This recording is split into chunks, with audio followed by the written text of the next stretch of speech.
Hello students, welcome again to this lecture जहाँ पर हम लोग पीएमसी मीटर और उसकी रेंज के एक्सटेंशन के बारे में पढ़ने वाले हैं। It is one of the topic from electrical measurement and measuring instrument. इसके प्रीवियसली हम लोग डिफरेंट टाइप ऑफ डैम्पिंग और कंट्रोलिंग सिस्टम्स के बारे में पढ़े हैं, जहाँ पर कि हम लोगों ने पढ़ा है कि किस तरह से स्प्रिंग और मेरा ग्रेविटी कंट्रोल मेरे सिस्टम के अंदर डिफ्लेक्शन टॉर्क के अपोजिटली फोर्स प्रोवाइड करता है, और किस तरह से डैम्पिंग के जितने भी हमारे फोर्सेस जो क्रिएट होते हैं यूजिंग द फ्लूइड कंट्रोल और एयर फ्रिक्शन और से using the eddy current damping हमारा सिस्टम में प्रोवाइड होगा। हम ये देखना चाहेंगे कि जो दोनों कंट्रोलिंग फोर्सेस हैं जो कि हमने बात करी है, डेट इज कंट्रोलिंग फोर्स और मेरा डैम्पिंग फोर्स, किस तरह हमारे जो अलग अलग इंस्ट्रूमेंट है जो मैंने आपको नेमली बताए थे जब हम क्लास स्टार्ट करे थे, पीएमसी मीटर, ईएमसी मीटर और एमआई के मीटर में इस्तेमाल होते हैं, कैसे इंसर्ट होते हैं और उनका कैसा काम करने का तरीका होता है।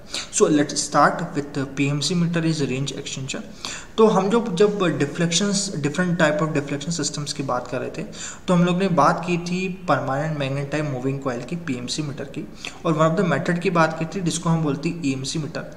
तो ये जो दोनों मीटर्स है ये हमारे अंडर आते हैं मूविंग कॉइल इंस्ट्रूमेंट्स के अंदर, जहाँ पर हम लोग बात करते हैं कि पीएमसी मीटर सिर्फ और सिर्फ डीसी के मेजरमेंट में काम आता है। उसका वन ऑफ द नाम डी आल्सो मीटर होता है। और इको सिस्टम के बारे में हम पढ़ेंगे मेजरमेंट सिस्टम के, इट इज डायनामोमीटर टाइप या फिर उसको बोलते हैं ईएमसी मीटर। ये एसी डीसी दोनों पे वर्क करता है। So let's start with this system instruments. तो पहले हम बात करते हैं पीएमसी मीटर्स की। तो पीएमसी मीटर्स के अंदर हम लोग कहते हैं इसकी वर्किंग जब स्टार्ट करते हैं बेसिकली, तो पीएमसी मीटर के अंदर हमारे पास में डिफ्लेक्शन जब हम करते हैं तो एक परमानेंट मैग्नेट होता है और एक मेरे पास मूविंग कॉइल होती है। इन दोनों के कारण, इन दोनों के आपस में इंटरेक्शन के कारण एक लॉरेंट फोर्स प्रोड्यूस होता है, जो कि हमने बेसिक फिनोमेना आगे पढ़े थे, जिस कारण के मेरा पॉइंटर मूव करता है। तो यहाँ देखते हैं इसके बेसिक कंस्ट्रक्शन में क्या क्या चीज़ें मेन यहाँ पाई जाती है। तो पहला पाया जाता है इसके अंदर पीवोट होता है एक चीज़। दूसरा एक होता है स्पिंडल। ये आपको यहाँ पर एक स्पिंडल दिख रहा होगा, यहाँ पर स्ट्रेट स्पिंडल दिख रहा होगा, जिसके ऊपर के आपकी कुछ चीज़ें अटैच्ड हैं। अटैच इट मीन्स कि इसके ऊपर फिक्स हैं। जैसे कि सबसे पहले यहाँ पर एक पॉइंटर अटैच है आपको, जो कि स्केल के ऊपर घूमना स्टार्ट कर दिया है, ठीक है। दूसरी चीज़ यहाँ पर आपको दिख रही है, आपको हेयर स्प्रिंग्स दिखाई दे रहे हैं, दो स्प्रिंग्स दिखाई दे रहे हैं T1 और T2, जो कि अपर और लोअर साइड के ऊपर दिखाई दे रहे हैं। ये जो हेयर स्प्रिंग्स है इसका एक फिक्स कनेक्शन मेरे स्पिंडल के ऊपर यहाँ पर इस तरह से, यहाँ पर एक फिक्स कनेक्शन है इसका, और इसका वन ऑफ द जो दूसरा मोमेंट है इसका, ये हमारा कनेक्टेड है वायर के थ्रू यहाँ पर सिस्टम के अंदर, ओके। अगली चीज़, ये दोनों जो स्प्रिंग्स हैं इसका जो सीरीज कनेक्शन है मेरी जो भी वोल्टेज सोर्स में मैं इस पर्टिकुलर पीएमसी मीटर पर लगा रहा हूँ उसके थ्रू कनेक्टेड है। इट मीन्स जो मेरा करंट का पाथ है इस पीएमसी मीटर में, उसका वन ऑफ द जो करंट का फ्लो है वो मेरी इस स्प्रिंग से खो के ही गुजरता है। इट मीन्स ये करंट का पाथ है, यहाँ से गुजरता है। फिर एल्यूमिनियम फार्मर में मेरे पास कुछ वाइंडिंग्स होती है जिसके थ्रू इसका पाथ कंप्लीट होता है। फर्दर मेरी T2 जो नीचे वाले हुए स्प्रिंग है वहाँ से करंट का पाथ कंप्लीट होकर वापस रिटर्न पाथ कर जाता है। इट मीन्स हमारा जो हेयर स्प्रिंग होंगे यहाँ पर हमारे पास में T1 T2 है, इसके दो हमारे कारण होने के। पहला कारण ये है कि हमें ये कंट्रोलिंग फोर्स प्रोवाइड करे एक्सपांशन और कॉम्प्रेंशन से, और दूसरा काम है कि ये मेरे जो नेसेसरी करंट है जिस कारण की मेरा परमानेंट मैग्नेट वर्क कर रहा है उसके लिए ये करंट प्रोवाइड कर रही है मेरे एल्यूमिनियम फॉर्मर में प्रेजेंट वाइंडिंग के, ठीक है।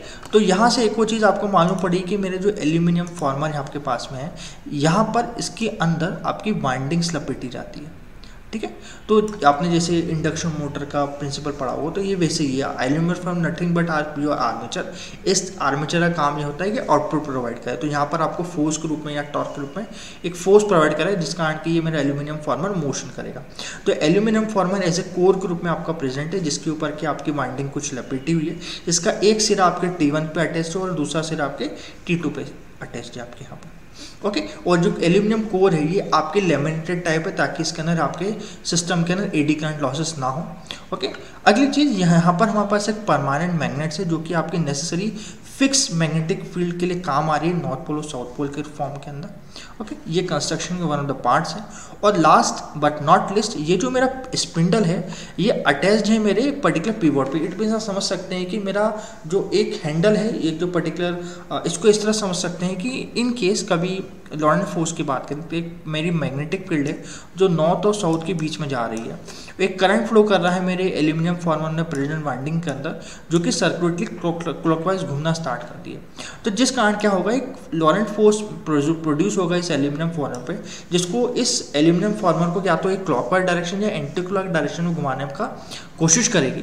तो जब ये कोशिश करेगी क्लॉकवाइज या एंटी क्लॉकवाइज घुमाने के अंदर, क्योंकि जो एल्यूमिनियम फॉर्मर है ये स्पिंडल पे अटैच्ड है, तो मेरा ये स्पिंडल भी घूमना स्टार्ट होगा इसके कारण मेरा as the aluminium be moved in certain direction, spindle भी घूमना स्टार्ट होगा।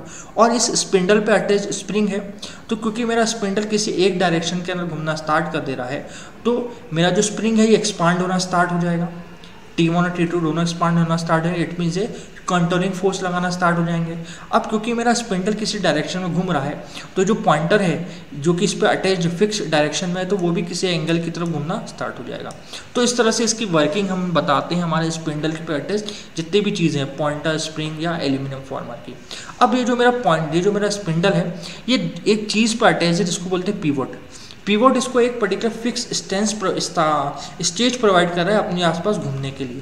तो ये जो पिवोट और स्पिंडल है इसके बीच में हम कुछ ज्वेल बेरिंग्स लगाते हैं ताकि इनके बीच का मिनिमम फ्रिक्शन रहे। यहाँ पर will provide some jewel bearings ताकि जो फ्रिक्शन है स्पिंडल और पिवोट के बीच में कम से कम रहे। Okay,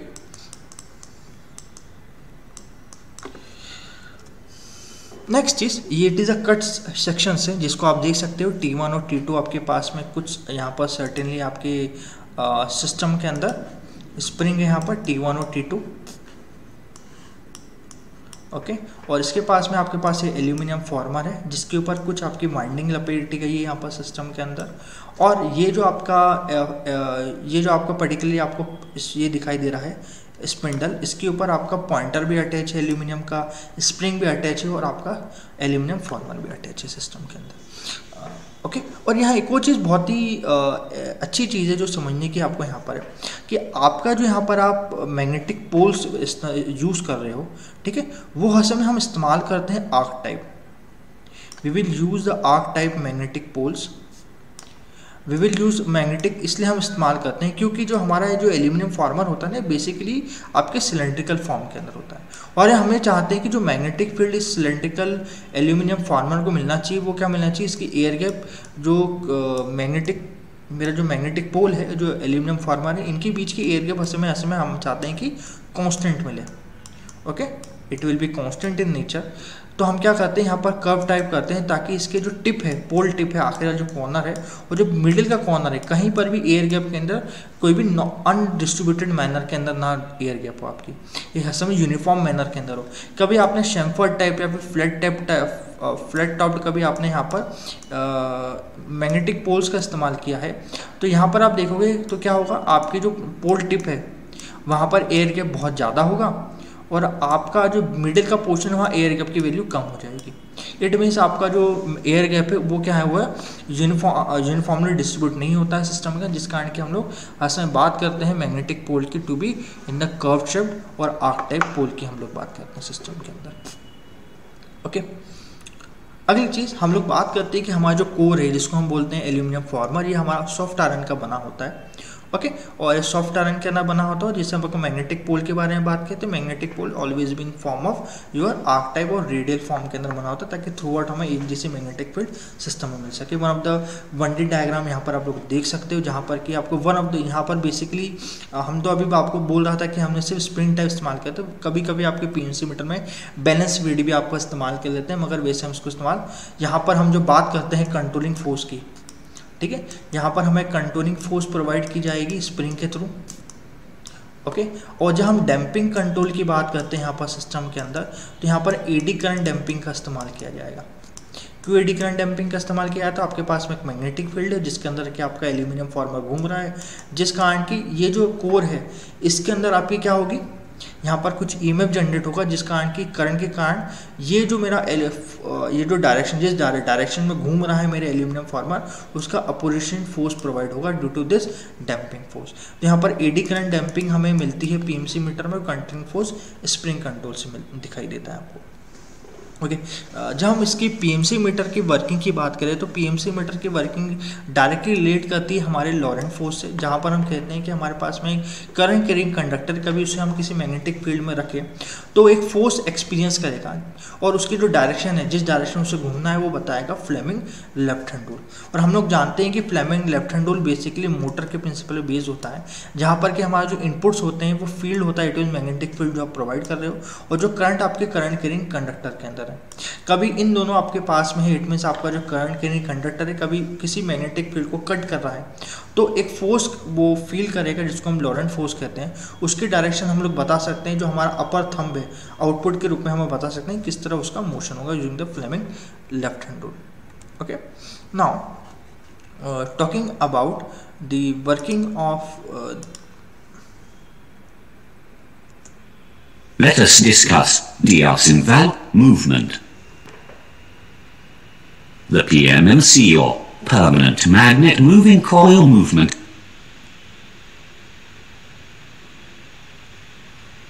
is alternatively known as D'Arcinval movement.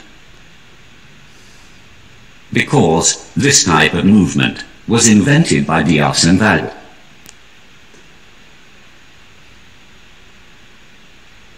This system consists of a simple horseshoe-shaped permanent magnet. Two ends of the magnet are North Pole and South Pole respectively. These two magnetic poles create a uniform magnetic field between them. Between these two magnetic poles, there is a coil wound on a light metal frame. This light metal frame is so mounted that it can rotate freely in the field. Two phosphor bronze conductive springs are attached at upper and lower portion of the coil as control spring. One pointer is attached to the coil as shown. As soon as there is a current in the coil, a deflecting torque Td is produced due to electromagnetic effect. The controlling torque Tc is provided by two phosphor bronze conductive springs. The deflecting torque Td is directly proportional to current I through the coil.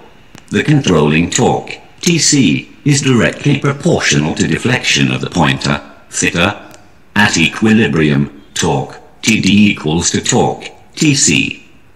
Hence, theta is proportional to current I to be measured. Hence, the system can measure the current efficiently. Hope you understand the concept. So you know the concept, how the working of PMC meter is being done. So now let's continue our discussion.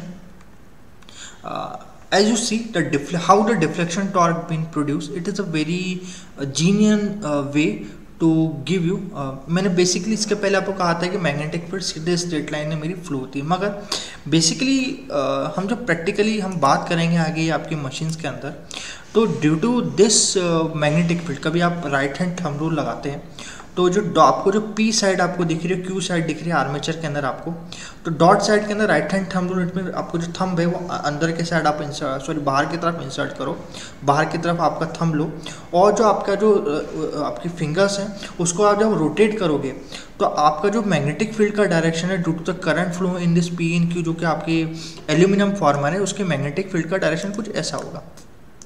ये देखिए कुछ magnetic field का direction ऐसा होगा। Okay, कुछ समझिए, यहाँ से मैं आपको कुछ इसका डिफ्लेक्शन समझाना चाहता हूँ। ये कुछ इस तरह से घूमना स्टार्ट होगा, इट्स लाइक दिस।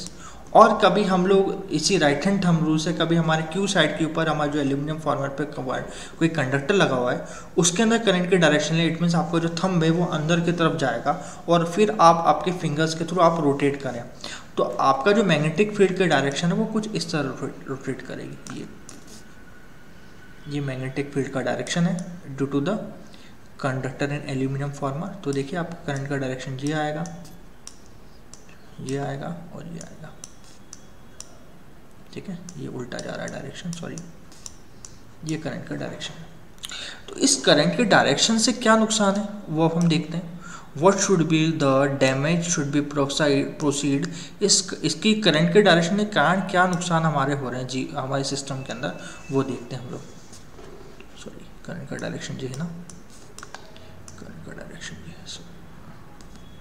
तो यहाँ देखिए जब हम हमारा फील्ड का डायरेक्शन हमारे नॉर्थ पोल से साउथ पोल की तरफ लेके जा रहा है ये direction, we will going from north pole to south pole. Actually हमारा फील्ड का डायरेक्शन जब सीधे सीधे जा रहा है तो देखिएगा यहाँ पर मेरा जो ये जो हमारा जो आर्मेचर है उसकी डायरेक्शन के ये डायरेक्शन से अपोजिट जा रहा है। देखो यहाँ पर ये आर्मेचर का मैग्नेटिक फील्ड है, दिख रहा है आपको, और ये फील्ड का मैग्नेटिक फील्ड जो इस डायरेक्शन में जा रहा है। तो हम लोग बोलेंगे इस नॉर्थ पोल के जो इसको ऊपर वाले इसको टिप बोलें, ठीक है, इसको ट्रेलिंग टिप बोलें और इसे लीडिंग टिप बोलें। इट इज़ इसको हम ट्रेलिंग टिप बोलें ऊपर वाले को आपस, और इसको लीडिंग टिप बोलें।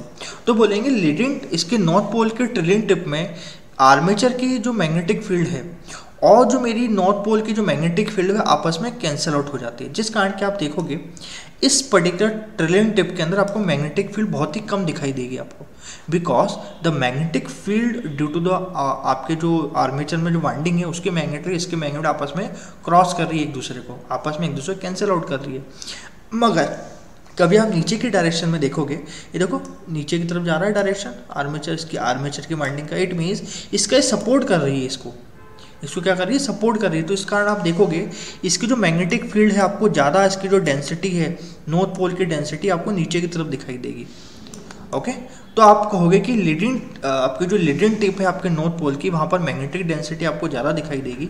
वही सेम चीज़ आप कहाँ दिखाई दोगे, आपकी साउथ पोल की तरफ देखो, इसका डायरेक्शन कहाँ है, देखो ये ऊपर की तरफ है, देखिए ऊपर की तरफ है, और यहाँ नीचे से कभी कोई मैग्नेटिक फील्ड आ रही है मेरी कौन से नॉर्थ से साउथ पोल की तरफ, तो ये इसका अपोजिशन बोलेगी इस तरफ से कोई फील्ड मत आओ, क्योंकि हम जो भी यहाँ पर कोई गलती से कोई मैग्नेटिक फील्ड आ गई इस डायरेक्शन में तो ये दोनों आपस में एक दूसरे का कैंसिल आउट कर देगी। तो अब हमारी जो मैग्नेटिक फील्ड है जिस कारण की हमारी यहाँ पर इस लीडिंग टिप के ऊपर हमारी यहाँ पर इसका समर्थन होता है और यहाँ पर ट्रेलिंग साइड के ऊपर समर्थन होता है किसका, नॉर्थ पोल का, जिस कारण की ओवरऑल जो मैग्नेटिक फील्ड होती है जो कि मेरी नॉर्थ पोल की साउथ पोल की तरफ जाती है इसका डायरेक्शन ये ऊपर की तरफ होता है।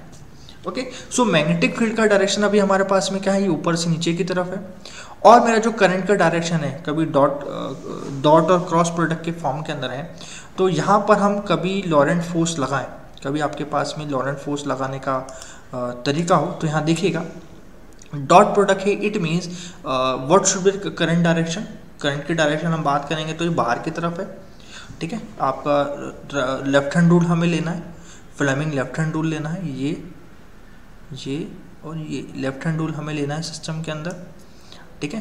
कभी मेरी करंट की डायरेक्शन बाहर की तरफ है आपकी सिस्टम के अंदर, ठीक है, और आपके यहाँ पर देखिए करंट की डायरेक्शन आपकी बाहर की तरफ है, ठीक है, मैग्नेटिक फील्ड आपकी बाहर की तरफ, करंट की डायरेक्शन आपकी बाहर की तरफ आ रही है, जो मैग्नेटिक फील्ड है उसको आप आपके कर दीजिए आपके बेसिक के तौर पे 90 डिग्री के ऊपर उसके, ठीक है, नॉर्थ से साउथ पोल की तरफ जा रही है, तो आपका फोर्स का डायरेक्शन देखिए किस तरफ जा रहा होगा, what should B direction of motion, तो आपको डायरेक्शन का मोशन दिख रहा होगा, ये फोर्स का, ये the direction of motion of forces like this, ठीक है। और इसके अंदर भी देखिएगा कभी इसका करंट का डायरेक्शन आप लोग बोलोगे कि अंदर की तरफ है आपका और नॉर्थ से साउथ पोल की तरफ आपकी मैग्नेटिक फील्ड आ रही है, तो सिस्टम में देखिएगा आपका डायरेक्शन क्या मिलता है आपको यहाँ पर, the force direction will be like this. Okay, तो हम बोलते हैं प्रैक्टिकली रूप से जो हम लोग मैग्नेटिक फील्ड का डायरेक्शन लेंगे तो it is not actually in straight line 0 degree के ऊपर कभी भी नहीं मिलेगी, it will make some angle with it. Okay, इसको हम लोग जब डीसी मशीन्स वगैरह पढ़ेंगे तो आर्मेचर रिएक्शन में इसको और फंडामेंटली समझेंगे। Now talking about PMC meter के टॉर्क इक्वेशंस के बारे में बात करें तो ऐसा से कि लॉरेंट फोर्स के दौरान हमें सिस्टम के अंदर कुछ टॉर्क हमारा प्रोवाइड होता है। कभी हम मान के चले कि हमारे पास जो एल्यूमिनियम फॉर्मर है आपके पास में, okay, you having some aluminum former having some D1 and D2, हम लोग बात करें कि इसकी टोटल लेंथ को हमने 2 पार्ट में डिवाइड कर लिया है, D1 और D2 के फॉर्म के अंदर हमने, ओके, D/2 एंड D/2 इस फॉर्म में इसको हमने डिवाइड कर लिया है। और हमने कहा है कि दोनों साइड के ऊपर एक क्लॉकवाइज डायरेक्शन और एक तरफ एंटी क्लॉक डायरेक्शन में कभी हमें फोर्स एक्सर्ट कर रहा है, इस कभी हमारे पास it is a length of a this conductor, जो जहाँ पर कि हमारा कंडक्टर फ्लो कर रहा है, ओके, तो कभी it is L length of a conductor और कुछ करंट यहाँ पर मेरे क्लॉकवाइज डायरेक्शन और एंटी क्लॉक डायरेक्शन में फ्लो हो रहा है सिस्टम के अंदर, तो यू कैन से दैट कि हमारा जो टॉर्क एक्सपीरियंस होगा it can be written as F × d, okay. So हमारे पास में लॉरेंट फोर्स का फॉर्मूला होता है BIL, और N is a number of turns यहाँ पर सिस्टम में होंगे, तो कभी टर्न्स एक से ज़्यादा हैं तो BILN हम बोलते हैं यहाँ पर सिस्टम में, और हम बोलते हैं sine theta theta is a angle between the magnetic field और कंडक्टर, क्योंकि दोनों एक दूसरे के 0 डिग्री के ऊपर होते हैं, तो साइन थीटा क्योंकि 90 डिग्री के ऊपर होते हैं तो उन दोनों की वैल्यू 1 हो जाती है। मैक्सिमम हम फोर्स की बात, एक्सट्रैक्शन की बात करते हैं। देन कभी हम टॉर्क की बात करें तो हम टॉर्क का फॉर्मूला ले सकते हैं BINA, ओके, क्योंकि मैंने कहा कि जो फोर्स होता है वो टॉर्क मल्टीप्लाई बाय डी होता है, okay. Torque is equal to force multiply by distance, हमारा जो भी डायमीटर उसके इक्वल होता है। तो कभी यहाँ पर लेंथ के साथ में डायमीटर को मल्टीप्लाई करेंगे तो एरिया के फॉर्म में हमारा सिस्टम आ जाएगा यहाँ पर हमारे पास में, okay. Now it is formula for deflection torque, okay. यहाँ पर कभी सिस्टम के नंबर ऑफ टर्न्स मेरे कांस्टेंट और जो मैग्नेटिक फील्ड परमानेंट से मिली तो वो भी कांस्टेंट है। एरिया सिस्टम का कांस्टेंट है, वी विल से दैट जो NBA है वो हमें कांस्टेंट क्वांटिटी के फॉर्म में लिख सकते हैं, जिसको हम K थीटा बोल देते हैं हम लोग यहाँ पर, it is a KD, okay. Deflection torque का KD है। Then we can write that deflection torque be written that KD multiply by current flowing through the conductor. और हमारा कंट्रोलिंग फोर्स क्योंकि स्प्रिंग है तो we can write out KC is the spring constant of a spring and theta जिस angle से वो motion कर दिया। एट सम स्टडी स्टेट मैंने आपको बताया था मेरा कंट्रोलिंग फोर्स जितना होगा उतने डिफ्लेक्शन फोर्स इंक्रीज कर रहा होगा। So KC is equal to KDI, तो आपस में एक दूसरे को कैंसिल आउट करेंगे तो ये हमारे पास फॉर्मूला मिलेगा, जहाँ पर हम कहेंगे प्रोपोर्शनलिटी जो हमारी कांस्टेंट टर्म है KOC इसको हटा दें तो we can drawn that theta angle is directly proportional to current. It means जिस तरह मेरा इनपुट करंट मेरी करंट कैरिंग कॉइल में बढ़ता जा रहा है वैसे ही मेरे सिस्टम में मेरा एंगल की वैल्यू इंक्रीज होगी या फिर करंट की वैल्यू डिक्रीज होगी तो एंगल मेरा डिल्यूट डाउन होगा। इससे एक और चीज़ हमें फ़ायदा मिलता है यहाँ पर कि हम जैसे मैंने आपको इसके पहले ही बताया कि जब हम स्प्रिंग कंट्रोल इस्तेमाल करेंगे तो हमें जो स्केल होगी वो लीनियर मोशन के अंदर, लीनियर फॉर्म के अंदर होगी। So the advantage of PMC meter, यहाँ पर एडवांटेज फर्स्ट ये हो सकता है कि इसकी सेंसिटिविटी बहुत ही हाई होती है। जब हम सेंसिटिविटी का फॉर्मूला लिखते हैं जो कि आगे भी हमारे पास में बहुत ज़्यादा काम में आएगा, तो sensitivity can be written as your input upon output, it is input upon output. यहाँ पर आपका जो इनपुट है वो है KD अपॉन I और आउटपुट है KC अपॉन थीटा सिस्टम के अंदर, ओके। तो हम लोग बात करते हैं या फिर हम उसको बोल सकते हैं कि BINA अपॉन KC थीटा, इस फॉर्म में हम लोग लिख सकते हैं। तो हम लोग कहते हैं कि जो सेंसिटिविटी हमारे सिस्टम के अंदर है it can be directly proportional to, जिस तरह से मेरी मैग्नेटिक डेंसिटी इंक्रीज होगी वैसे सेंसिटिविटी इंक्रीज हो सकती है। It can be directly proportional to number of turns, it can be proportional to हमारा जो भी सिस्टम का एरिया है उस पर डिपेंड कर सकती है। कभी मेरी BNA सारा कॉन्स्टेंट है सिस्टम के अंदर तो हम कह सकते हैं कि मेरी सेंसिटिविटी है it will be directly proportional to current and sensitivity will be inversely proportional to angle, okay. कभी हम सिस्टम का एंगल, कभी हमारे पास में सिस्टम हमारे हाथ में ना हो तो हम कहते हैं जो सेंसिटिविटी होती है बेसिकली डायरेक्टली प्रोपोर्शनल होती है हमारे करंट के। एज द सिस्टम का करंट की वैल्यू जितनी ज़्यादा बड़ी होगी उतने ज़्यादा हमारा सिस्टम की सेंसिटिविटी हाई होगी। तो यहाँ पर हम लोग सिस्टम के अंदर कहते हैं कि सेंसिटिविटी क्यों हाई है, तो हमें कहते हैं कि इसकी जो मैग्नेटिक डेंसिटी बहुत ही स्ट्रॉन्ग होती है जिस कारण हमारी जो इसकी सेंसिटिविटी PMC मीटर की टिपिकली हाई और बहुत ही एक्यूरेट होती है क्योंकि इसके अंदर एरर्स हमारे कम होती हैं और क्योंकि हमने यहाँ पर स्प्रिंग कंट्रोल लगा रखा था it will form some uniform scale system. मैंने आप लोगों को बताया था कि जब हम इसके मैग्नेटिक PMC मीटर की बात करते हैं तो PMC मीटर में मतलब नुकसान या फ़ायदे की बात करें तो यहाँ पर हम स्ट्रे मैग्नेटिक फील्ड से इससे बचा सकते हैं। इट मीन्स कि कभी आप कुछ इलेक्ट्रोमैग्नेटिक कॉइल से, मतलब आपकी इंडक्टिव कॉइल से कुछ आप मैग्नेटिक फील्ड जब प्रोड्यूस करोगे तो उसकी जो मैग्नेटिक फील्ड होगी वो बहुत वीकर होगी विद रिस्पेक्ट टू हम परमानेंट मैग्नेट इस्तेमाल करते हैं तो, ठीक है। तो हमारी परमानेंट मैग्नेटिक फील्ड बहुत ज़्यादा सुपीरियर होती है रिस्पेक्ट टू इलेक्ट्रोमैग्नेटिक कॉइल, जिस कारण कि हमारे कोई स्ट्रे मैग्नेटिक फील्ड कभी गलती से भी हमारे सिस्टम को इफेक्ट नहीं होने देती, it will act as a shield. अगली चीज़, इसका जो high torque versus weight ratio है इस कारण भी हमारा क्या होता है सिस्टम में हमारी सेंसिटिविटी खराब हो सकती है। मगर इसी कारण high torque to weight ratio के कारण हमारा जो पावर कंजप्शन है वो लो होता है, जैसे 25 टू 200 माइक्रोवेट। इसके अलावा एक बहुत इंपॉर्टेंट चीज़ जो आपको बहुत जानना ज़रूरी है कि हमारा जो स्प्रिंग्स हैं, क्योंकि T1 और T2 मैंने आप लोगों के पास में जो स्प्रिंग लगा रखे हैं, ठीक है, उसके अंदर से क्योंकि करंट फ्लो होता है मेरा, और हम लोग जानते हैं कि स्प्रिंग के अंदर से कभी हम लोग ज़्यादा करंट की वैल्यू फ्लो करेंगे तो वहाँ पर I2R लॉसेस होंगे, हो सकता है उसकी हीटिंग कारण मेरा स्प्रिंग खराब हो जाए। तो हम लोग हर समय देखते हैं कि पीएमसी मीटर में जो करंट का फ्लो होता है वो मिनिमम पॉसिबल रखते हैं हम लोग, बहुत ही कम करंट रखते हैं। जो करंट की वैल्यू होती है वो 10 मिली एम्पेयर करीब होती है हमारी, it is rating should be 10 milli ampere, ठीक है। कभी 10 मिली एम्पेयर बहुत ही कम करंट फ्लो हो रहा है तो पावर कंजप्शन बहुत ही कम होगा। मगर इसका एक और नुकसान है इतने कम करंट का कि यहाँ पर इसका जो रेंज है, जिस रेंज में हम इसको पीएमसी मीटर को हम मेज़र करते हैं, उसकी वैल्यू भी बहुत ही कम होती है। इसके अंदर इस तरह के पीएमसी मीटर से कभी हम जो एक्चुअल वाला हम पीएमसी मीटर हम इस्तेमाल करते हैं वो इस्तेमाल करें तो हमारी जो रेंज है 10 एम्पेयर 20 एम्पेयर उसको नाप नहीं सकते यहाँ पर हम लोग। एक और चीज़ जो यहाँ से हमें पीएमसी मीटर से लेके जानी है कि कभी इस तरह के पीएमसी मीटर को हम लोग कभी एसी में मेज़र करें या डीसी में मेज़र करें, हम लोग बात करते हैं तो हम लोग बात करते हैं कभी इसी पीएमसी मीटर को कभी आप लोग एसी में वर्क कराना चाहो, इट मीन्स कि आपका ये नॉर्थ पोल है, ये आपका साउथ पोल है और इसके बीच में आपने कुछ एल्यूमिनियम फॉर्मर लगा दिया आपके पास में, ओके। कभी आपने इस तरह के सिस्टम को एसी प्रोवाइड किया है, अल्टरनेटिव करंट प्रोवाइड किया है, ठीक है, जहाँ पर कि करंट एक बार अपर डायरेक्ट जब हमारा पॉजिटिव साइड के अंदर है तो करंट का डायरेक्शन ऊपर से नीचे की तरफ जा रहा है, मगर मैग्नेटिक फील्ड हमारी एक ही डायरेक्शन में है, ठीक है। तो फोर्स जो इसमें लगेगा इस सिस्टम में वो हो सकता है क्लॉकवाइज डायरेक्शन में लग रहा हो मेरा, और जैसे मेरी नेगेटिव पल्स आएगी तो मेरा करंट का डायरेक्शन क्या हो जाएगा, रिवर्स हो जाएगा, जिस कारण की जो इसमें फोर्स लग रही है वो भी रिवर्स हो जाएगी। इट मीन्स कि मेरा जो स्पिंडल के ऊपर लगा एल्यूमिनियम फॉर्मर है वो हर समय ऑसिलेट करेगा टू एंड फ्रो के अंदर, ओके। इट मीन्स मेरा जो इसके अंदर गलती से आपने कोई पॉइंटर यहाँ पर लगा रखा है तो मेरी स्टेडी स्टेट के आसपास से टू एंड फ्रो मोशन करता रहेगा, कभी भी वो स्टेडी स्टेट में नहीं आ पाएगा, ओके। इट मीन्स की एवरेज वैल्यू क्या होगी आपकी, जीरो ही आपकी मानी जाएगी।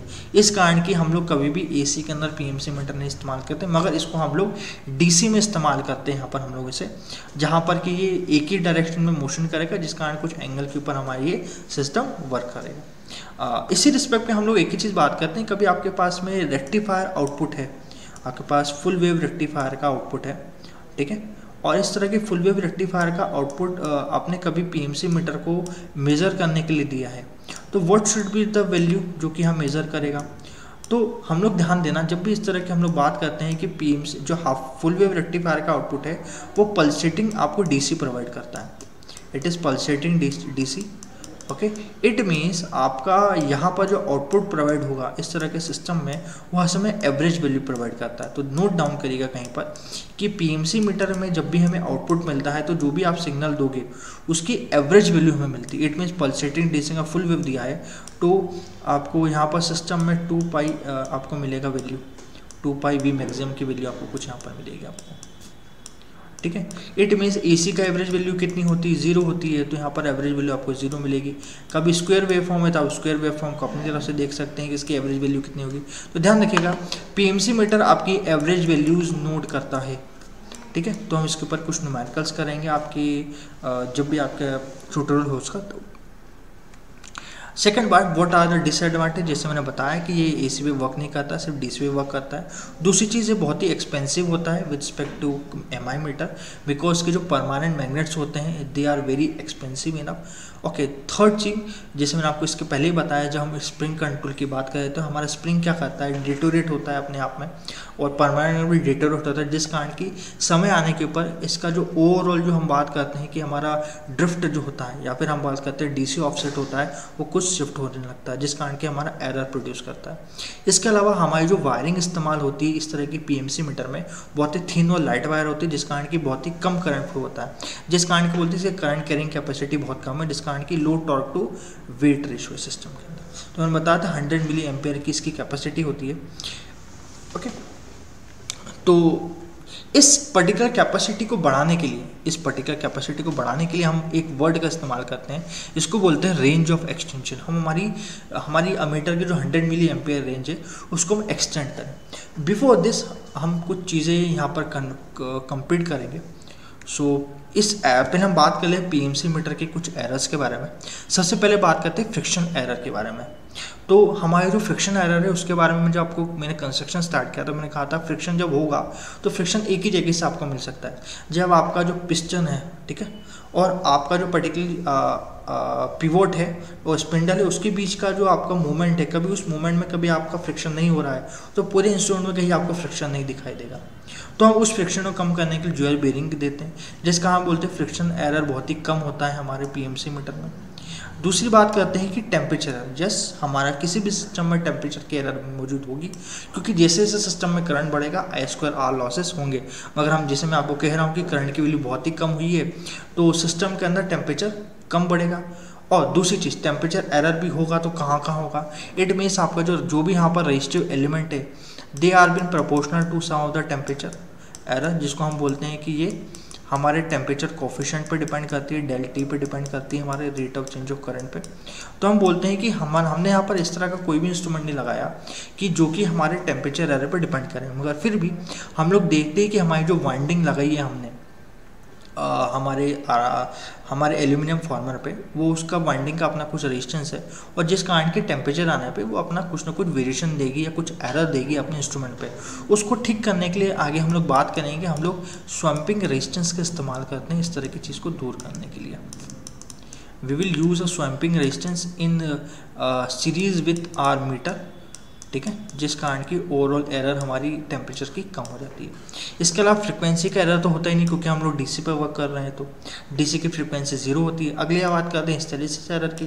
तो क्योंकि हम लोग बात करें कि हमारा जो कोर होता है जिसपे जहाँ एल्यूमिनियम फॉर्मर की बात करें, उसको मैंने कहा कि हम उसको कट पीसेस के अंदर इस्तेमाल करते हैं, जिस कारण की कोई भी इस तरह का hysteresis error, eddy current error हमारे सिस्टम में होता है। और हिस्टैरिसीस एरर की बात करें तो हम जो इस्तेमाल करते हैं एलिमेंट को, इट इज़ ऑफ एल्यूमिनियम, और एल्यूमिनियम पे इतना हिस्टैरिसीस कर्व बहुत ही पतला होता है हमारे सिस्टम के अंदर। और मैग्नेटिक स्ट्रे मैग्नेटिक फील्ड का तो असर नहीं, फर्क ही नहीं पड़ता, क्योंकि हमने बहुत ही स्ट्रॉन्ग मैग्नेटिक फील्ड या फिर परमानेंट मैग्नेट इस्तेमाल किया है। Now going toward the ammeter and volt meter. तो जैसे हमने बात किया कि हमारी जो पीएमसी मीटर है, पीएमसी मीटर का वन ऑफ द एप्लीकेशंस की बात करें तो पीएमसी मीटर को हम लोग इस्तेमाल जब करते हैं तो उसको एज ए दो ही चीज़ों के रूप में इस्तेमाल कर सकते हैं, या तो उसको हम वोल्ट मीटर के रूप में इस्तेमाल कर सकते हैं या फिर अमीटर के रूप में इस्तेमाल करते हैं। अब एक क्वेश्चन पूछते हैं कि सर हम इन दो चीज़ों के अलावा तीसरी चीज़ के रूप में इसको इस्तेमाल क्यों नहीं कर सकते? तो इसका सबसे बड़ा जो जवाब है ये हो सकता है मेरे हिसाब से, कभी हम इसे रब करें इस पर्टिकुलर स्लाइड को।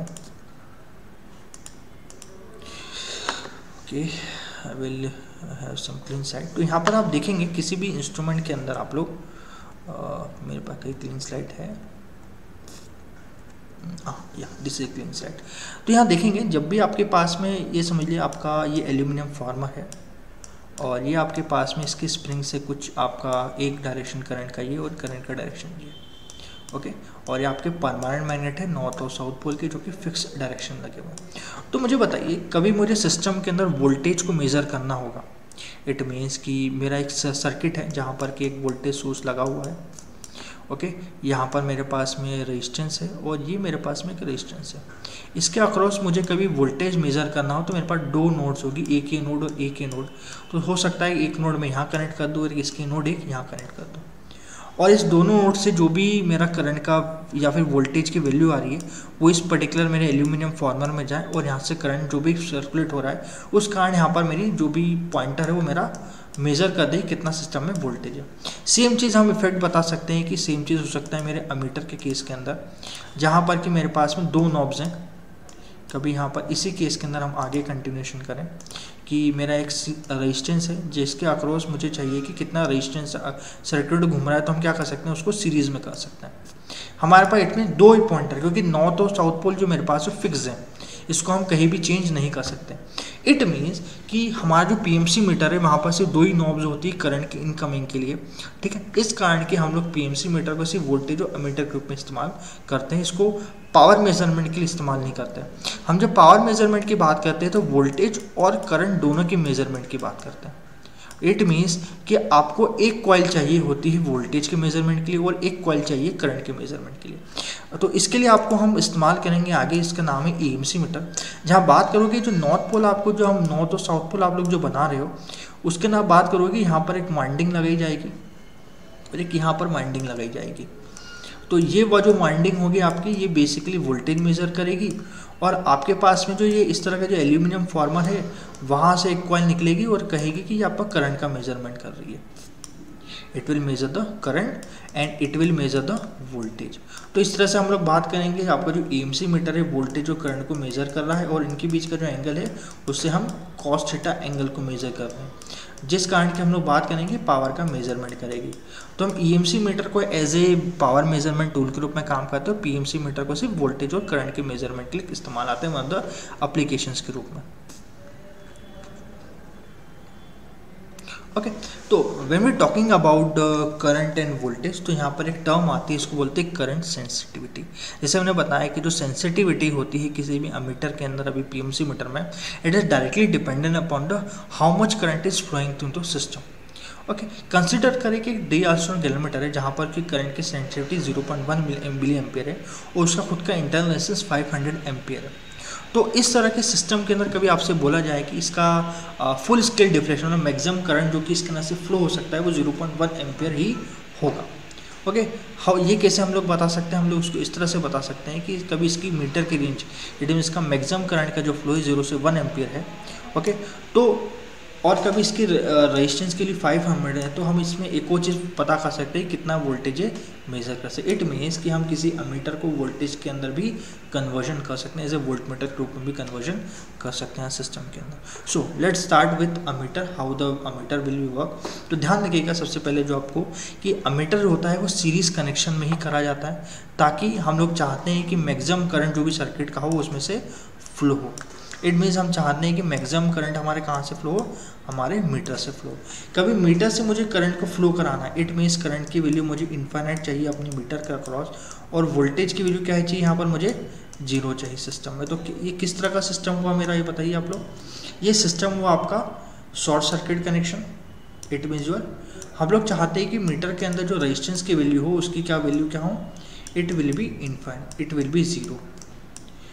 ओके, हम अमीटर के केस में चाहते हैं कि करंट की वैल्यू मैक्सिमम अपने से पास कर सके, कितना भी करंट हो वो अपने से निकाल सके, और वोल्टेज इसका क्रॉस कोई भी ड्रॉप ना हो। कभी वोल्टेज इसका क्रॉस ड्रॉप होता है तो सिस्टम के अंदर एरर प्रोड्यूस होगी, इसके हम लोग आगे बात करेंगे।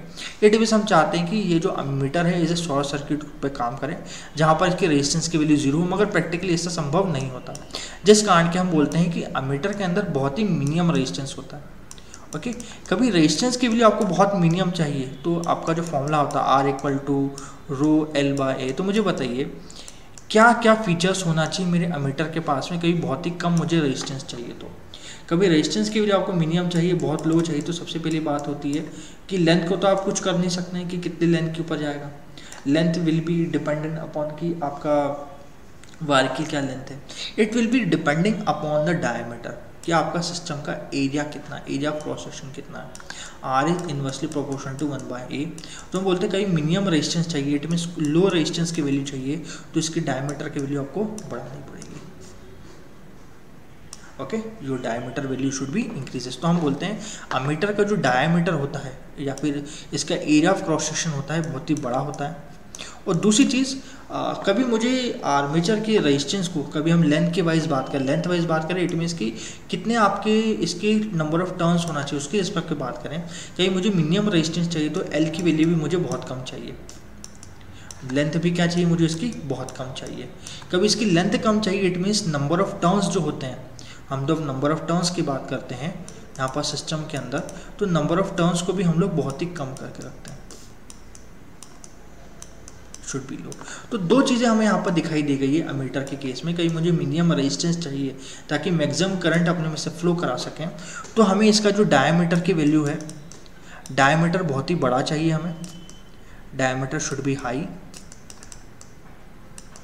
एंड सेकंड चीज़, जो नंबर ऑफ टर्न्स हैं इस तरह के अमीटर के, उसकी वैल्यू क्या होना चाहिए, कम होना चाहिए, शुड बी लो, ताकि इसकी लेंथ क्या हो सके, कम हो सके।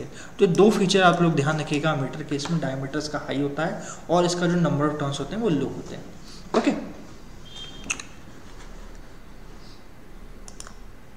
नेक्स्ट थिंग, जब हम इस तरह के अमीटर्स की बात करते हैं इस सिस्टम के अंदर, तो हम एक एडिशन करते हैं एक अमीटर के अंदर इसकी, जैसे मैंने बताया ना कि आपका एक अमीटर है, पीएमसी मीटर आपके पास में, ओके, पीएमसी मीटर है आपके पास में जो आपका अमीटर के रूप में काम कर रहा होगा, जिसका खुद का अपना रेजिस्टेंस फ्लो होगा। अब ये जो अमीटर है 0 से 10 एम्पियर फ्लो करवा रहा होगा, 10 मिली एम्पियर फ्लो कर रहा होगा।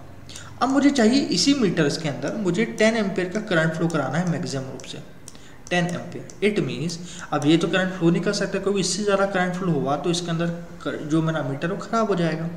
तो हम क्या करते हैं, इसके अक्रॉस के अंदर एक रेजिस्टेंस हम इसके पैरेलल में रखें कभी, जो कि अपने अंदर जो रिमेनिंग करंट है 10 माइनस 10 मिली एम्पेयर का जो करंट है, माइनस के जो भी हमारे रेसिड्यू करंट है वो अपने में से फ्लो करा दे।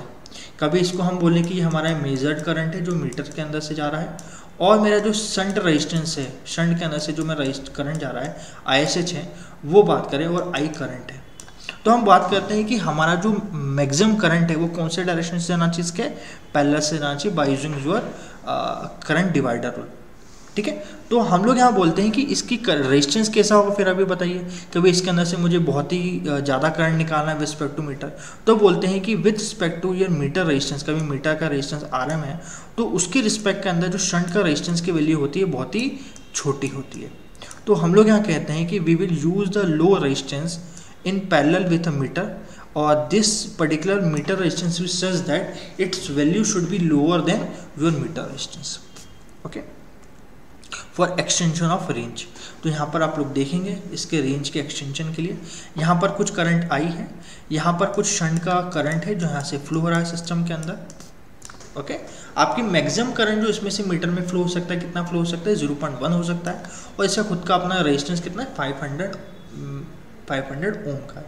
तो हम कभी इस तरह का कोई रेजिस्टेंस लें जिसकी वैल्यू 500 ओम है, तो हम क्या कर सकते हैं, इस पर्टिकुलर सर्किट का रेंज को एक्सचेंज कर सकते हैं यहाँ पर हम लोग, ओके ओके।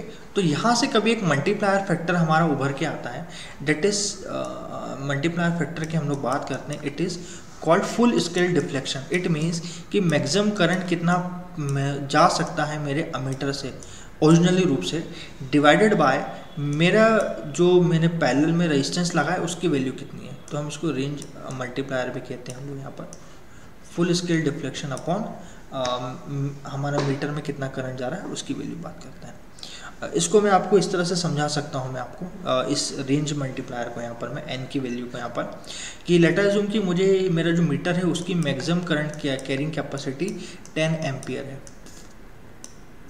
ओके, और मुझे यहाँ से 100 करंट की वैल्यू लेके जानी है।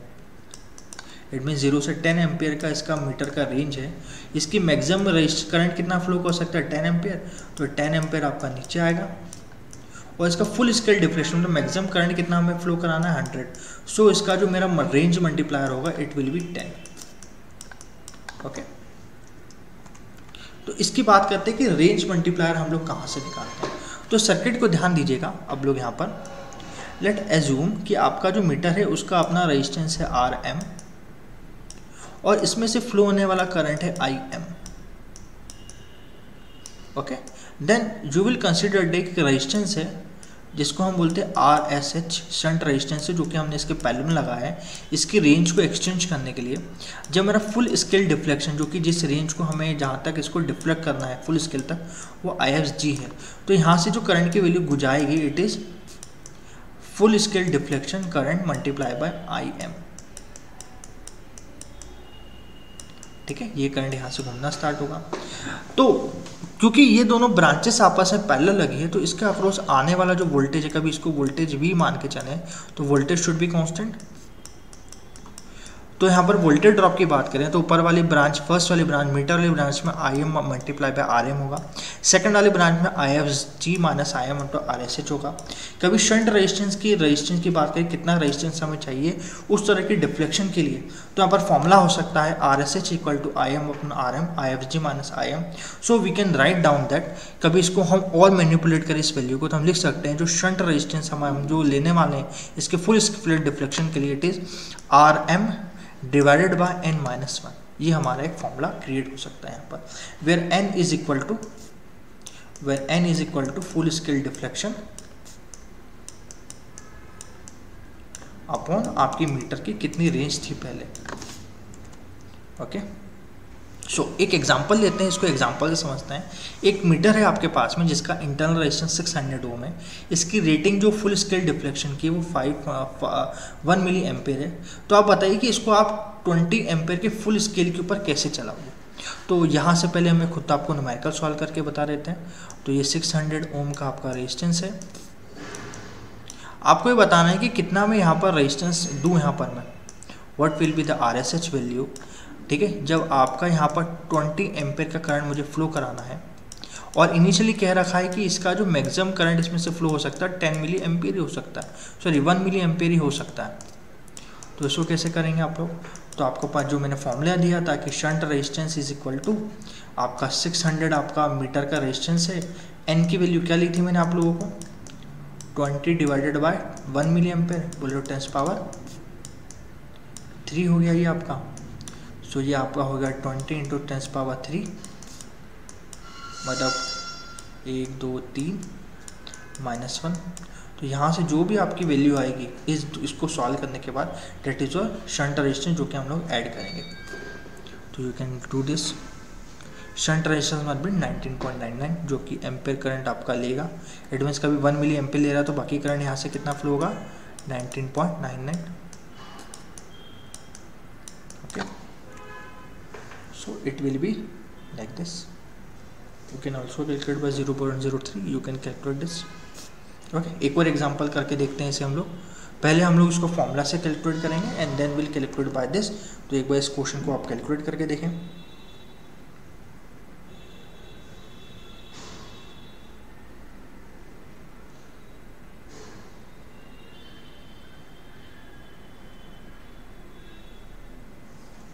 ओके, इसके क्वेश्चन में आपको बोला 600 ओम का रेजिस्टेंस है, इसकी जो रेटिंग है 1 मिली फुल स्केल डिफ्लेक्शन है। ठीक है, how can it can use to measure 20 milli ampere. तो सेम क्वेश्चन है आपका, तो इसको डिफरेंट तरीके से सॉल्यूबल किया गया इसको हमने। Okay, now talking about the meter sensitivity. Okay, जब मीटर की सेंसिटिविटी की बात करते हैं तो हम बात करते हैं it is ohm upon ampere के टर्म के अंदर बताता है। इट मीन्स आपको सेंसिटिविटी का जब भी फॉर्मूला कहा जाएगा तो sensitivity is equal to resistance of a device divided by ampere current. It means basically हम लोग यहाँ बात करते हैं V इक्वल टू IR के आप लोग जब बात करें, ठीक है, तो यहाँ पर बोला है रेजिस्टेंस अपॉन करंट। ओके, यहाँ पर इस तरह से बोला, हम वोल्टेज फॉर्मूला क्या बोलते हैं, V equal to IR then okay system के अंदर it is I think okay like this. तो यहाँ पर स्मॉल वोल्टेज ड्रॉप की हम लोग यहाँ पर सिस्टम के अंदर बात कर रहे हैं। यहाँ पर सिस्टम के अंदर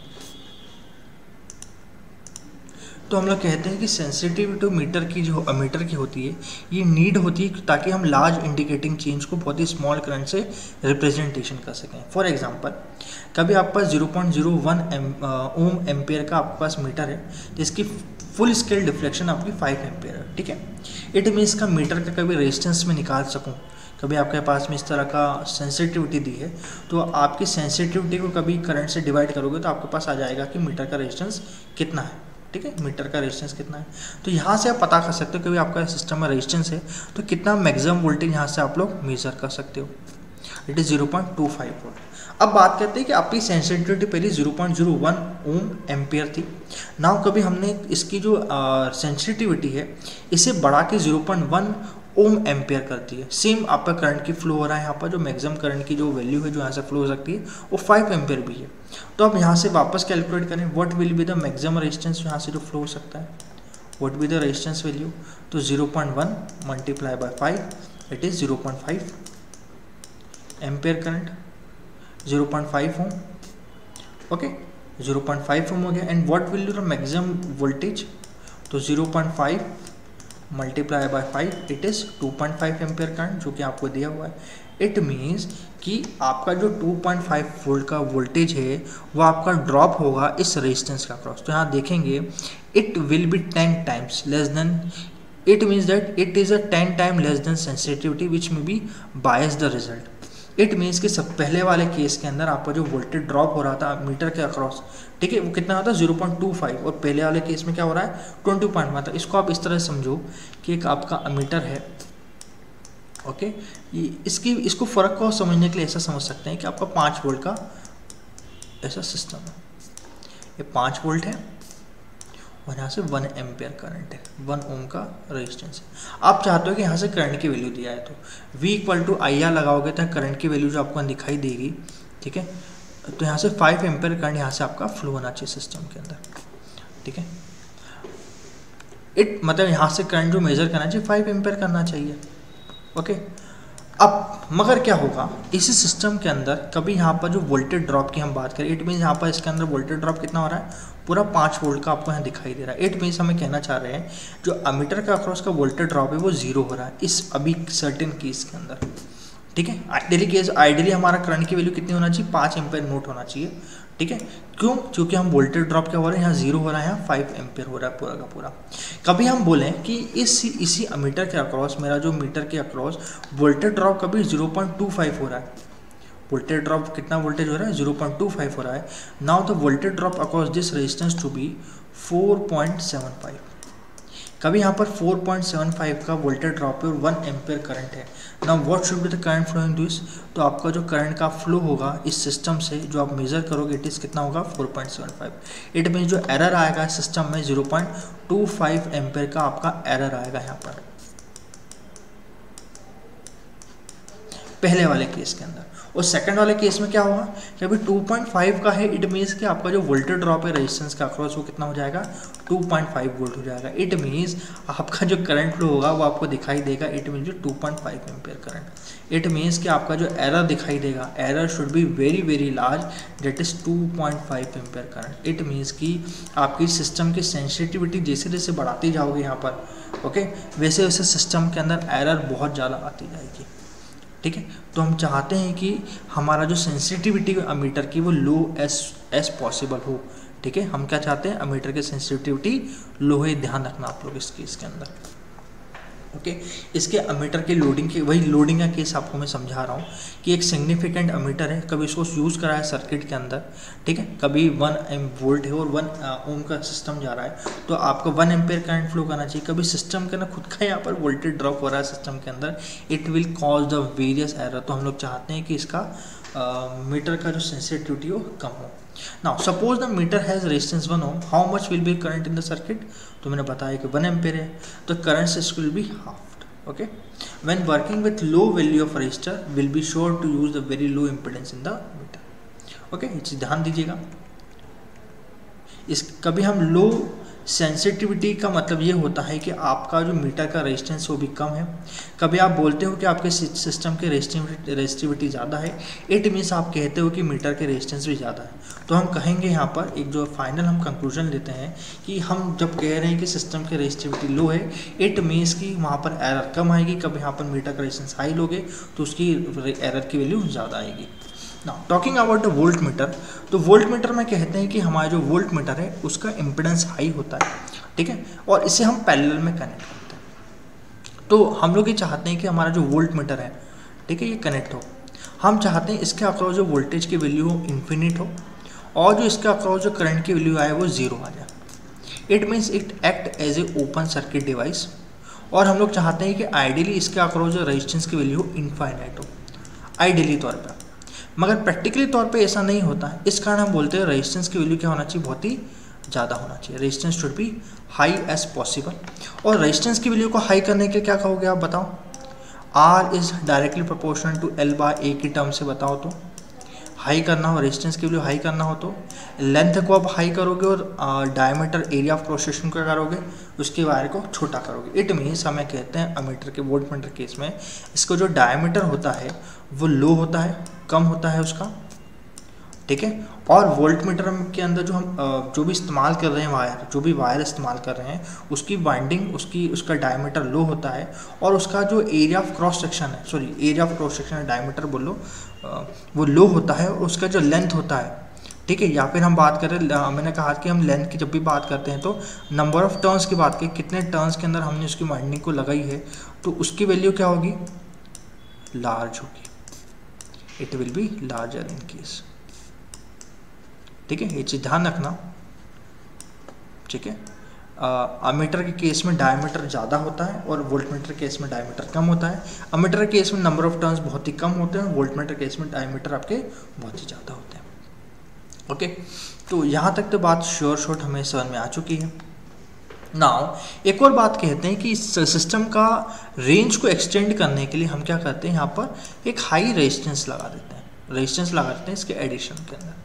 अभी क्यों लगाते हैं ये बात समझिएगा। वापस मीटर के केस में बात करें कि इसका मीटर का अपना कुछ रेजिस्टेंस है, ठीक है, जिस कारण की कुछ वोल्टेज मेजर कर रहा था फुल टाइम के ऊपर, मतलब मैक्सिमम रेजिस्टेंस जो फुल स्केल पे कर रहा था Vm कर रहा था। It means it should have measure some current.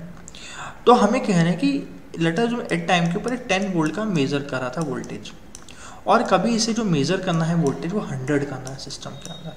तो ये कैसे करेगा, तो हम लोग ये कहते हैं कभी इस मीटर के अक्रॉस में एक सीरीज में एक रेजिस्टेंस लगा दें कुछ इस तरह से कि अपने अक्रॉस 90 वोल्टेज का वोल्टेज ड्रॉप करा दें। तो यहाँ पर क्या होगा, इस टोटल मीटर को हम इस तरह से देखेंगे कि ये 100 वोल्ट का वोल्टेज मेजर करना है।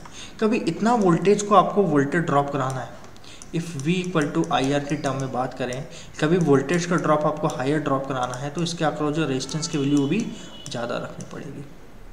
इट मीन्स हमें कहते हैं कि हमारा जो सीरीज़ का रेजिस्टेंस होता है उसकी वैल्यू हर में हमारी ज़्यादा होती है हमारे मीटर के रेजिस्टेंस के रिस्पेक्ट के अंदर। तो हम ध्यान देंगे जब भी वोल्टेज का वोल्ट मीटर का जब भी हम लोग रेंज का एक्सटेंशन करेंगे तो एक सीरीज़ के अंदर रेजिस्टेंस ऐड कर देंगे यहाँ पर हम लोग। ओके, जैसे मैंने आप लोगों को बताया यहाँ पर मैंने आपको। ओके, अब इसकी रेंज एक्सटेंशन का टर्म कैसे करते हैं, तो देखो यहाँ पर इसी चीज़ को हम आगे वाले फॉर्मूले से हम लोग इसका डिटरमिनेट करते हैं।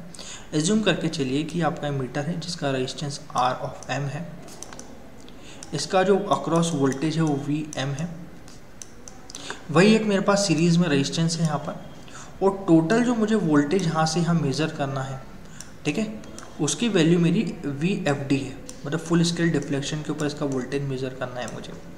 तो कभी इससे मुझे वापस एक फॉर्मूला सर्टेनली निकालना है। तो यहाँ पर देखो जहाँ जो करंट का फ्लो हो रहा है दोनों मीटर को सीरीज़ में है तो आपस में इक्वल होगा। तो करंट क्या होता है, current equal to voltage upon resistance होता है, तो V/M अपॉन RM ये बोल सकते हैं हम लोग पहले वाले केस के लिए। ठीक है, एक करंट दोनों का सेम है।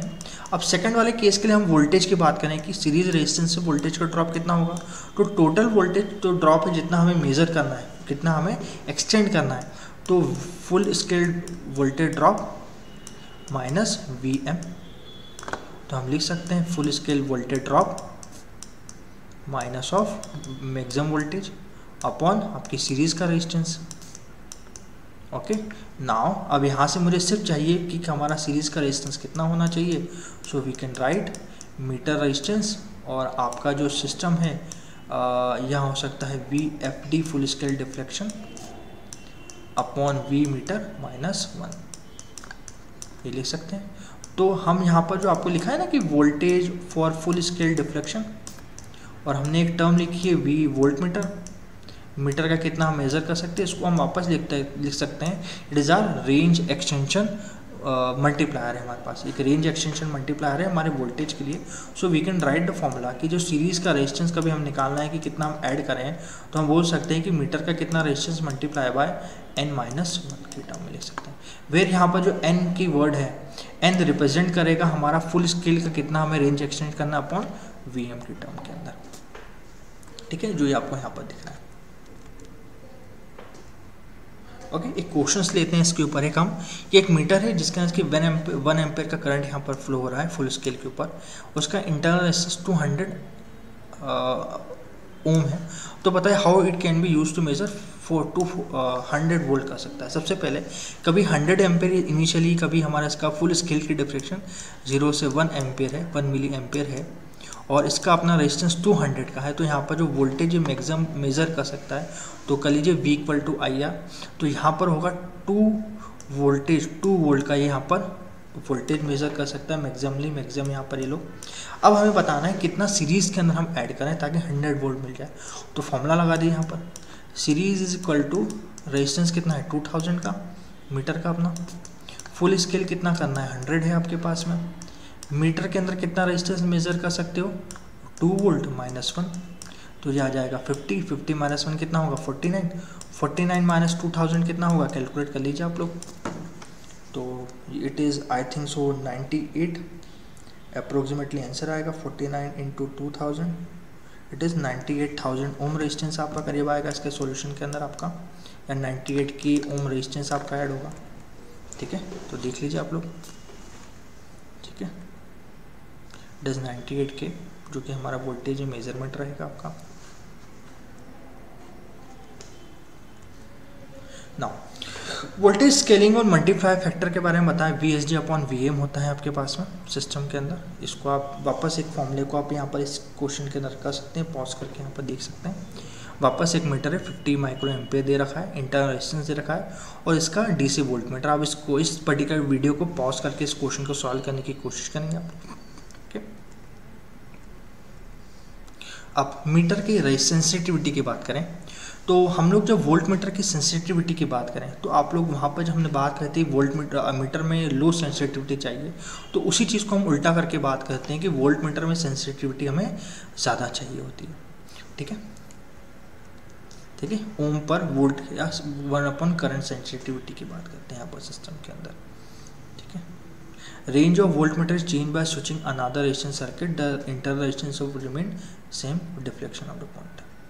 ओके, यहाँ पर मैंने आपको लोडिंग इफेक्ट बताया कि वोल्टेज का अपना रेजिस्टेंस होता है, तो हम लोग चाहते हैं कि वोल्टेज के अंदर, इट मीन्स हम लोग ये चाहते हैं इसको आप वोल्ट मीटर लोडिंग, या फिर हम लोग जो अभी आप बात कर रहे थे सेंसिटिविटी की, उसको इस तरह से देख सकते हैं।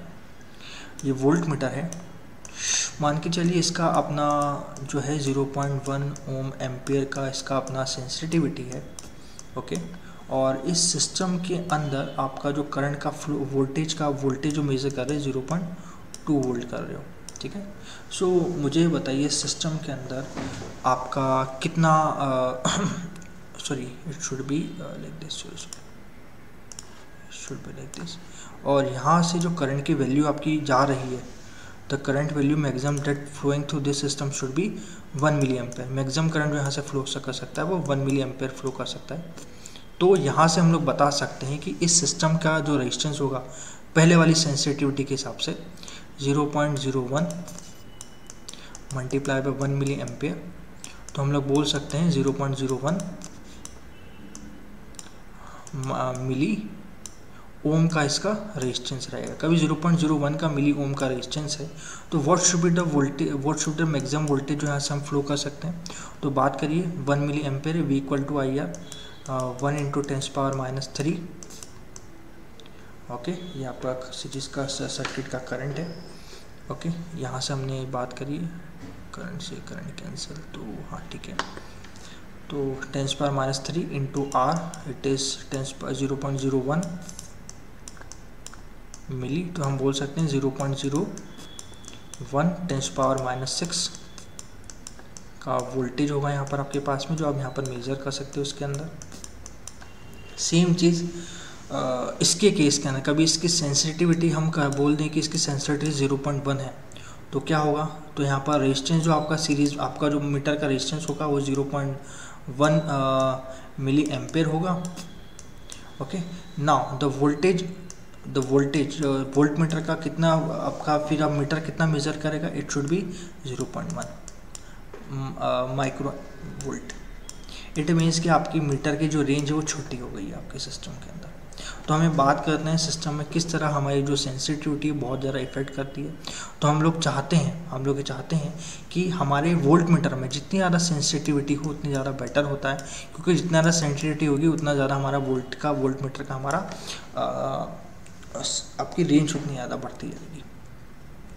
ओके, मगर इसके साथ में एक और चीज़ है कि कभी सिस्टम का रेजिस्टेंस बहुत ज़्यादा होता है तो इसको अपने आप में लोड के इफेक्ट में काम आता है।